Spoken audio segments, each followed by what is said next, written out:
എല്ലാവർക്കും പുതിയ വീഡിയോയിലേക്ക് സ്വാഗതം. നമുക്കറിയാം, അയ്യപ്പ സംഗമവും അതുണ്ടാക്കിയ കോലാഹലങ്ങളും അതിൻ്റെ ഭാഗമായിട്ട് ഇപ്പോൾ സംസ്ഥാനത്തിലെ ചില ജില്ലകളിൽ നായർ സർവീസ് സൊസൈറ്റിയുടെ കരയോഗങ്ങളിലെ അംഗങ്ങളെന്ന പേരിൽ, അല്ലെങ്കിൽ നായർ സമുദായത്തിൻ്റെ പ്രതിനിധീകരിക്കുന്ന ആളുകളെന്ന പേരിൽ കുറച്ചാളുകൾ പ്രക്ഷോഭങ്ങളും രാജ്യസമർപ്പണവും പ്രകടനവും ഒക്കെയായി മുന്നോട്ട് വരുന്നുണ്ട് എന്നുള്ള കാര്യം നമുക്കറിയാം. നമ്മളെ സംബന്ധിച്ചിടത്തോളം അതൊന്നും നമ്മുടെ വിഷയമല്ല. കാരണം നായർ സർവീസ് സൊസൈറ്റി എന്ന് പറയുന്നത് അത് രൂപം കൊണ്ട കാലം മുതൽ അതിൻ്റെ നിലപാടുകൾ രാജ്യ താല്പര്യത്തിനും ദേശ താല്പര്യത്തിനും ഇവിടുത്തെ ഹിന്ദു മണ്ഡലത്തെ സംരക്ഷിക്കുന്നതിന് വേണ്ടിയായിരുന്നു എന്നതാണ് ഏറ്റവും സുപ്രധാനമായിട്ടുള്ളത്. അയിത്തോച്ചാടനത്തിനും ഒപ്പം തന്നെ നായർ സമുദായത്തിനുള്ളിലെ അനാചാരങ്ങളെയും അന്ധവിശ്വാസങ്ങളെയും മാമൂലുകളെയും മാറ്റിമറിക്കുന്നതിന് വേണ്ടിയാണ് ശ്രീ മന്നത്ത് പത്മനാഭന്റെ നേതൃത്വത്തിൽ നായർ കൃത്യജന സംഘം രൂപീകരിച്ചതും കാലാന്തരേണ അത് നായർ സർവീസ് സൊസൈറ്റിയായി രൂപം കൊണ്ടതും. NSS എന്ന് പറയുന്ന ആ ഒരു മഹത്തായ പ്രസ്ഥാനം അത് കമ്പനി ആക്ട് അനുസരിച്ചാണ് രജിസ്റ്റർ ചെയ്തിട്ടുള്ളത്. 1956 കമ്പനി നിയമപ്രകാരം രജിസ്റ്റർ ചെയ്തിട്ടുള്ള ആ ഒരു സ്ഥാപനത്തെ സംബന്ധിച്ചിടത്തോളം അത് കേരളത്തിലെ അങ്ങോളം ഇങ്ങോളമുള്ള ഭൂപ്രദേശങ്ങളിൽ സ്കൂളുകൾ, വ്യവസായശാലകൾ, മറ്റ് വിദ്യാഭ്യാസ സ്ഥാപനങ്ങൾ, പ്രൊഫഷണൽ കോളേജുകളടക്കം NSSൻ്റേതായിട്ട് നിലവിലുണ്ട്, ആശുപത്രികൾ ഉൾപ്പെടെ. അതിനകത്ത് പ്രതിനിധി സഭയിലേക്ക് ആളുകൾ, അല്ലെങ്കിൽ കമ്പനിയുടെ ഡയറക്ടർ ബോർഡിലേക്ക് ആളുകൾ കടന്നു വരുന്നത് രാജ്യസഭയിൽ ആളുകൾ MP-മാർ തിരഞ്ഞെടുക്കപ്പെടുന്നത് പോലെ റൊട്ടേഷൻ അടിസ്ഥാനത്തിലാണ്. അവിടെയുള്ള മുഴുവൻ ആളുകളും ഒരിക്കലും പിരിഞ്ഞു പോകുന്നില്ല. ഒഴിവ് വരുന്ന മുറയ്ക്ക് ആളുകൾ പുതുതായി തിരഞ്ഞെടുക്കപ്പെട്ടു വരുന്ന ഒരു സംവിധാനമാണ് നായർ സർവീസ് സൊസൈറ്റിയെ സംബന്ധിച്ചിടത്തോളം അതിൻ്റെ പ്രതിനിധി സഭയുടെ ഭാഗമായിട്ടുള്ളത്. താലൂക്ക് യൂണിയനുകളിൽ നിന്നും തിരഞ്ഞെടുക്കപ്പെടുന്ന പ്രതിനിധികൾ ഉൾപ്പെടുന്നതാണ് അതിൻ്റെ ഇലക്ടറൽ റോൾ. അപ്പോൾ ഇതെല്ലാം സൂചിപ്പിച്ചത് മറ്റൊന്നിനുമല്ല, NSSനെ സംബന്ധിച്ചിടത്തോളം അതിന് രൂപീകരിച്ച കാലത്തും പ്രസക്തിയുണ്ട്, 57 വിമോചന സമരകാലത്തും പ്രസക്തിയുണ്ട്, 2019 പ്രസക്തി ഉണ്ടായിരുന്നു, 2025 പ്രസക്തിയുണ്ട്, 2026 പ്രസക്തിയുണ്ട്. കാരണം കേരളത്തെ സംബന്ധിച്ചിടത്തോളം കേരളത്തിൻ്റെ ജനസംഖ്യ, ഭൂവിസ്തൃതി ഒന്നും ഇതുവരെയും യാതൊരു മാറ്റവും വന്നിട്ടില്ല. കേരളം സമ്പൂർണ്ണ ഐക്യ കേരളം രൂപീകൃതമായതിനു ശേഷം അന്നത്തെ ജനസംഖ്യാടിസ്ഥാനത്തിലുള്ള വർധനവ് തന്നെയാണ്, അതേ പാറ്റേണുള്ള വർധനവ് തന്നെയാണ് നിലവിലുണ്ടായിട്ടുള്ളത്. ഏതെങ്കിലും മതങ്ങളുടെ ഭാഗത്തു നിന്നോ ഏതെങ്കിലും ജാതികളുടെ ഭാഗത്തു നിന്നോ ചെറിയ ചെറിയ വ്യത്യാസങ്ങൾ വന്നിട്ടുണ്ടാകാമെങ്കിൽ പോലും പൊതുവെ ഇവിടെ ഉണ്ടായിട്ടുള്ള ജനസംഖ്യാ വർധനവ്, ആ വർധനവിനനുസരിച്ചുള്ള നേട്ടങ്ങൾ സാമുദായികപരമായി നേടിയെടുക്കുന്നതിന് NSSൻ്റെ നേതൃത്വത്തിന് കഴിഞ്ഞിട്ടുണ്ടോ എന്ന് പരിശോധിച്ചാൽ അതിലൊക്കെ കുറച്ച് അപാകതകളൊക്കെ ഉണ്ടാകാമെങ്കിലും NSS എന്ന് പറയുന്ന പ്രസ്ഥാനത്തെ എതിർക്കുന്നതിനും അതിനെ തകർക്കുന്നതിനും വേണ്ടി എത്രയോ വർഷങ്ങൾക്ക് മുമ്പ് പരിശ്രമങ്ങളുണ്ടായി. അത് പല രൂപത്തിലും പല ഭാവത്തിലും അതിൻ്റെ ഭാരവാഹികളായിരുന്ന ആളുകൾ തന്നെ മുന്നോട്ട് വന്നിട്ടുണ്ട്. അന്നും വിഷയങ്ങൾ ഇതൊക്കെ തന്നെയായിരുന്നു. രാഷ്ട്രീയമായിട്ടുള്ള നിലപാടുകളും ആ നിലപാടിനോട് അനുബന്ധിച്ചുള്ള പ്രതിഷേധങ്ങളും വിമർശനങ്ങളും തന്നെയായിരുന്നു എന്നതാണ് ചരിത്രം സൂചിപ്പിക്കുന്നത്. നമ്മൾ പറഞ്ഞു വരുന്ന വിഷയം മറ്റൊന്ന്. കേരളത്തിൽ ശബരിമലയിലെ സ്ത്രീ പ്രവേശനവുമായി ബന്ധപ്പെട്ട് ആദ്യം വിഷയമുണ്ടായപ്പോൾ ഒന്നാം പിണറായി സർക്കാരിൻ്റെ കാലത്തുണ്ടായ ആ സുപ്രീം കോടതി വിധിയെ അനുകൂലിച്ചുകൊണ്ടുള്ള ഗവൺമെൻറ്റിൻ്റെ നടപടികളും അതിനെ എതിർത്തുകൊണ്ട് നാമജപ ഘോഷയാത്രയും ആചാര സംരക്ഷണത്തിന് വേണ്ടിയിട്ട് നായർ സർവീസ് സൊസൈറ്റി നടത്തിയ പ്രവർത്തനങ്ങളും അത് കരയോഗങ്ങളുടെ ഭാഗത്തു നിന്നുള്ള സർവേയുടെ അടിസ്ഥാനത്തിൽ അവിടെ നിന്നുള്ള നിർദ്ദേശത്തിൻ്റെ അടിസ്ഥാനത്തിൽ സ്വീകരിച്ച ഒരു നടപടിയായിരുന്നില്ല. അന്നും നായർ സർവീസ് സൊസൈറ്റിയുടെ തലസ്ഥാനം ആയ അല്ലെങ്കിൽ ആസ്ഥാനമായ പെരുന്നയിലെ NSSൻ്റെ ഹെഡ്ക്വാർട്ടേഴ്സിൽ നിന്നും തീരുമാനിക്കപ്പെട്ട് താലൂക്ക് യൂണിയനുകളിലേക്കും താലൂക്ക് യൂണിയനുകളിൽ നിന്നും അതിൻ്റെ കരയോഗങ്ങളിലേക്കും പായിച്ച സർക്കുലറുകളുടെ അടിസ്ഥാനത്തിൽ ആയിരുന്നു അന്ന് നാമജപ ഘോഷയാത്രയും ആചാര സംരക്ഷണ റാലികളും സംഘടിപ്പിച്ചത്.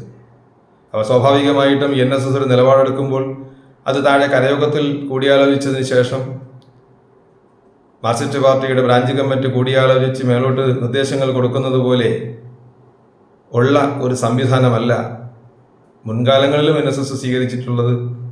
ഇന്നും അങ്ങനെയല്ല സ്വീകരിച്ചിട്ടുള്ളത്. നാളെ അവിടെ ഇപ്പോൾ ഇരിക്കുന്ന ജനറൽ സെക്രട്ടറി എന്ന് പറയുന്ന അദ്ദേഹം മാറിയതിന് ശേഷം പുതിയൊരു ദേഹം വന്നാലും NSSനെ സംബന്ധിച്ചിടത്തോളം അങ്ങനെ തന്നെയാണ്.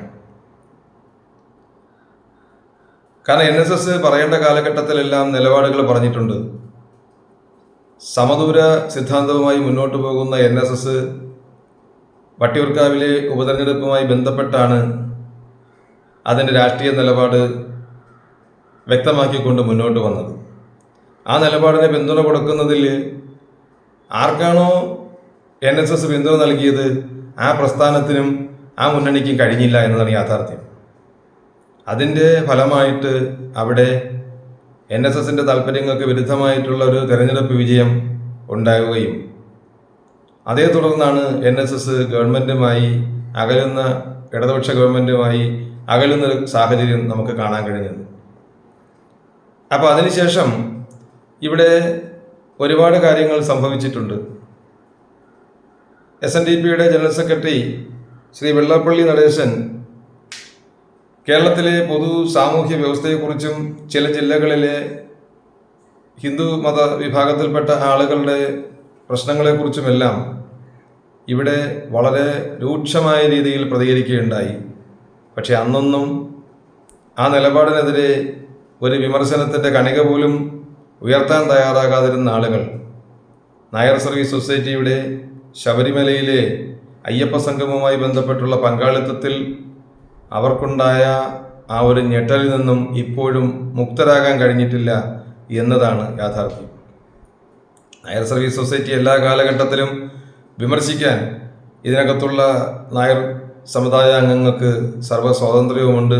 വിമർശനങ്ങൾക്കൊന്നും അതീതമായിട്ടല്ല നായർ സർവീസ് സൊസൈറ്റി പ്രവർത്തിച്ചിട്ടുള്ളതും. കാരണം NSS കൊണ്ട് ഉണ്ടാക്കിയ നേട്ടങ്ങളെക്കാൾ ഉപരിയായി സ്വന്തം കുടുംബത്തിൽ നിന്നുള്ള അല്ലെങ്കിൽ സ്വന്തം സാമുദായിക പരിഷ്കരണത്തിലൂടെ ഉണ്ടാക്കിയ അല്ലെങ്കിൽ സ്വന്തം തറവാടിൻ്റെ ഭാഗമായിട്ട് ആർജിച്ച സ്വത്തുവകകളും അതിൻ്റെ ഭാഗമായിട്ടുണ്ടായ മേൽക്കോയ്മകളും തന്നെയാണ് കേരളത്തിലെ നായർ സമുദായത്തിലെ ഓരോ അംഗങ്ങളുടെയും നിലനിൽപ്പിനും അവരുടെ ഇന്നത്തെ ജീവിത രീതികൾക്ക് മുഖ്യ കാരണം എന്നതുകൊണ്ട് തന്നെ നായർ സർവീസ് സൊസൈറ്റിയുടെ തിട്ടൂരങ്ങൾ അനുസരിക്കേണ്ട ബാധ്യത കേരളത്തിലെ സമുദായാംഗങ്ങൾക്ക് അല്ലെങ്കിൽ നായർ സമുദായത്തിലെ വിശ്വാസികൾക്കും അതിലംഗമായിട്ടുള്ളവർക്കും ആ നായർ സമുദായത്തിൽ ജനിച്ച് ജീവിച്ച് മരിക്കുന്ന ഒരാളിനും അത് ആവശ്യമില്ല എന്നുള്ളതും യാഥാർത്ഥ്യമാണ്.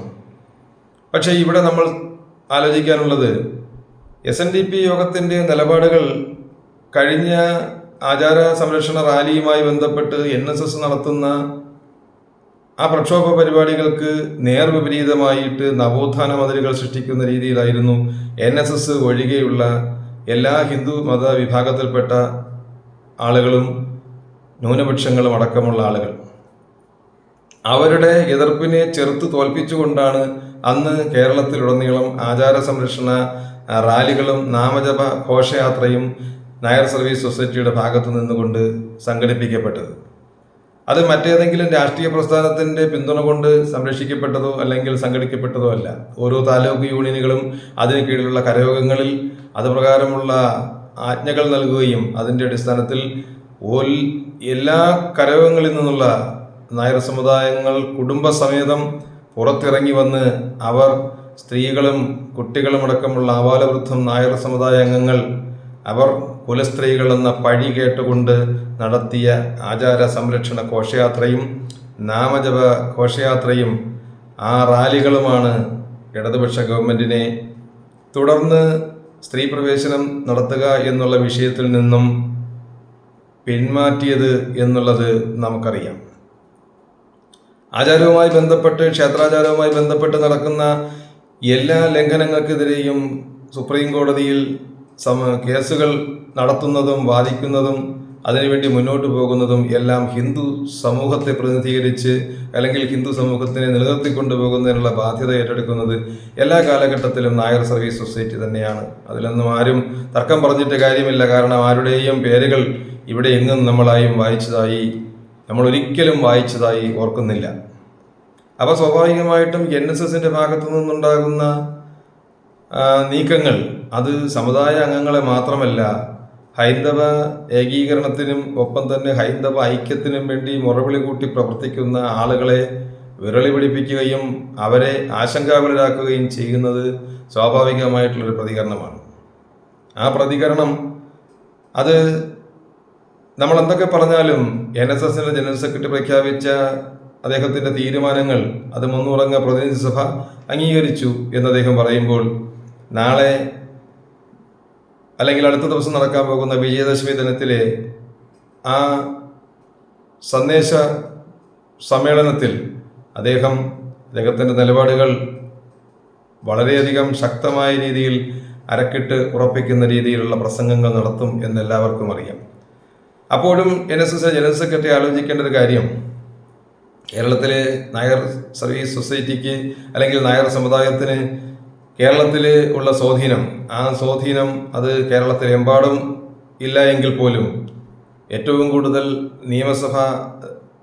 നിയോജക മണ്ഡലങ്ങൾ, ഏറ്റവും കൂടുതൽ പാർലമെൻറ്റ് മണ്ഡലങ്ങൾ, ഏറ്റവും കൂടുതൽ പഞ്ചായത്തുകൾ, മുനിസിപ്പാലിറ്റികൾ, കോർപ്പറേഷനുകളടക്കം ഉള്ള ഭൂപ്രദേശങ്ങൾ ഉള്ള അത്തരം മേഖലകളിൽ നായർ സമുദായാംഗങ്ങളുടെ വോട്ടുകൾ അത് വളരെ പ്രാധാന്യമുള്ളതും വളരെ പ്രാമുഖ്യമുള്ളതുമാണ് എന്നുള്ള കാര്യം തന്നെയാണ്.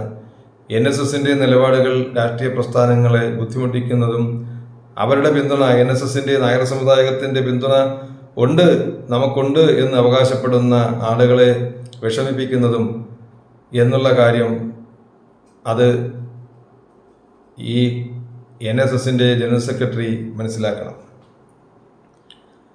അന്ന് ആചാര സംരക്ഷണവുമായി ബന്ധപ്പെട്ട് നടത്തിയ പ്രക്ഷോഭങ്ങളിൽ പങ്കെടുത്ത് ശാരീരികമായിട്ട് അംഗഭംഗം സംഭവിച്ചവർ, ശാരീരികമായി ക്ഷതമേൽക്കേണ്ടി വന്നവർ, കേസുകളിൽ പ്രതിയായവർ, വാഹനങ്ങൾ നഷ്ടപ്പെട്ടവർ, ജീവിതം വഴിയാധാരമായവർ, ഒരു ഗവൺമെൻറ് ജോലിക്ക് പോലും അപേക്ഷിക്കാൻ കഴിയാത്തവണ്ണം കേസുകളിൽ കുരുക്കപ്പെട്ടവർ, അങ്ങനെ അവരുടെ ജീവിതങ്ങൾ ബലിയർപ്പിച്ചാണ് ആ ആചാര സംരക്ഷണ നാമജപ ജാഥകൾ അല്ലെങ്കിൽ ഇടതുപക്ഷ ഗവൺമെൻറ്റിൻ്റെ ശബരിമലയിലെ സ്ത്രീ പ്രവേശനവുമായി ബന്ധപ്പെട്ടും ആചാരവുമായി ബന്ധപ്പെട്ട് അവർ നടത്തിയ ആക്ഷേപങ്ങളെ അതിജീവിച്ചും ഇവിടെ ഹിന്ദു സമൂഹം നിലകൊണ്ടത് എന്നുള്ളത് അദ്ദേഹം മനസ്സിലാക്കണം. NSSന്റെ ജനറൽ സെക്രട്ടറിയെ വിമർശിക്കപ്പെടുന്നതും NSSന്റെ നിലപാടുകളെ വിമർശിക്കപ്പെടുന്നതും സുപ്രീം കോടതിയിലെ വിധിക്ക് അനുകൂലമായിട്ടോ പ്രതികൂലമായിട്ടോ ഉണ്ടായ നടപടികളിൽ ഗവൺമെന്റിനെ പിന്തുണയ്ക്കുന്നത് കൊണ്ടോ എതിർക്കുന്നത് കൊണ്ടോ അല്ല. NSSന്റെ നിലപാടുകളെ എല്ലാ കാലഘട്ടത്തിലും എല്ലാ ആളുകളും അത് വളരെ സാഗൂതം വീക്ഷിക്കുന്ന ഒരു സാഹചര്യം തന്നെയാണ് ഈ കേരള സംസ്ഥാനത്ത് ഇന്നുള്ളതും ഇനി ഉണ്ടാകാൻ പോകുന്നതും എല്ലാം. കാരണം ഈ സമുദായം എന്ന് പറയുന്നത് ഇവിടുത്തെ ഏറ്റവും പ്രബലമായിട്ടുള്ള രാഷ്ട്രീയ നീക്കങ്ങൾക്ക്, ചടുലമായ രാഷ്ട്രീയ നീക്കങ്ങൾക്ക് നേതൃത്വം കൊടുത്തുകൊണ്ട് ഒരു ഗവൺമെന്റിനെ അട്ടിമറിക്കാൻ അന്നും ഇന്നും ശേഷിയുള്ള ഒരു സമുദായം തന്നെയാണ് എന്നതാണ് ആളുകളുടെ കണ്ണിലുള്ള ഏറ്റവും വലിയ ഒരു ഭയാശങ്ക. NSSനെ എതിർക്കുന്നവർക്കും NSSനെ അനുകൂലിക്കുന്നവർക്കും വ്യത്യസ്ത നിലപാടുകളും കാര്യങ്ങളും എല്ലാം ഉണ്ടെങ്കിലും എണ്ണത്തിൽ നായന്മാർ അവരെക്കാൾ കുറവാണെങ്കിലും അവർക്കറിയാം ഈ നായർ സർവീസ് സൊസൈറ്റിയുടെ നിലപാടുകൾ അംഗീകരിച്ചുകൊണ്ട് മുന്നോട്ട് വരുന്ന ആളുകൾ ഹിന്ദു സമൂഹത്തിൽ വ്യാപകമായി ഉണ്ട് എന്നും ക്രിസ്ത്യൻ സമുദായത്തിലും ക്രിസ്ത്യൻ സമൂഹത്തിലും വ്യാപകമായി ഉണ്ടെന്നും അവർക്കറിയാം. കാരണം 10% സാമ്പത്തിക സംവരണം ആവശ്യപ്പെട്ടുകൊണ്ടുള്ള നീക്കത്തിന് പിന്നിലും അത് കേവലം നായർ സമുദായങ്ങൾക്ക് വേണ്ടിയിട്ട് മാത്രമായിരുന്നില്ല. അത് മറ്റു സമൂഹത്തിലും മറ്റു മതങ്ങളിലുമുള്ള ഇതര മതങ്ങളിലുള്ള ആളുകളെ കൂടി മുന്നിൽ കണ്ടുകൊണ്ടായിരുന്നു NSS അത്തരമൊരാവശ്യം മുന്നോട്ട് വച്ചത്. അപ്പോൾ സ്വാഭാവികമായിട്ടും നായർ സർവീസ് സൊസൈറ്റിയുടെ നീക്കങ്ങൾ അത് സമുദായത്തിലുണ്ടാക്കുന്ന മാറ്റം മറിച്ചിലുകളും അതിൻ്റെ സ്വാധീനവും എത്ര കണ്ട് വലുതാണെന്നുള്ളത് കേരളത്തിലെ എല്ലാ വിഭാഗം ആളുകൾക്കും തിരിച്ചറിയാൻ കഴിയുന്നു എന്നുള്ളത് തന്നെയാണ് അതിൻ്റെ പ്രത്യേകത. അതുകൊണ്ട് അദ്ദേഹം സ്വീകരിച്ച നിലപാടിൽ നിന്നും പിന്നോക്കം പോയി ആചാര അനുഷ്ഠാനങ്ങൾ അതുമായി ബന്ധപ്പെട്ട വിഷയത്തിൽ ശബരിമല അയ്യപ്പ സംഗമം എന്ന് പറയുന്ന ആ ഒരു വിഷയത്തിൽ അദ്ദേഹത്തിൻ്റെ നിലപാട് ഒതുക്കി നിർത്തിക്കൊണ്ട് രാഷ്ട്രീയത്തിൽ നിന്നും സമദൂരത്തിലേക്കുള്ള ആ ഒരു നിലപാടിലും ഉറച്ചു നിൽക്കുന്നതിന് വേണ്ടി NSSൻ്റെ നിലപാടുകളെ അദ്ദേഹം ശക്തമാക്കുന്നതായിരിക്കും നാളുകളിൽ ഈ രാജ്യത്ത് അല്ലെങ്കിൽ കേരള സംസ്ഥാനത്തിൻ്റെ പൊതുരാഷ്ട്രീയ വേദിയിൽ നായർ സമുദായങ്ങളുടെ വോട്ടിനെ ഉറപ്പിച്ചു നിർത്തുന്നതിന് വേണ്ടി സഹായിക്കുക എന്ന് അദ്ദേഹം ബോധ്യപ്പെടേണ്ടതായുണ്ട്.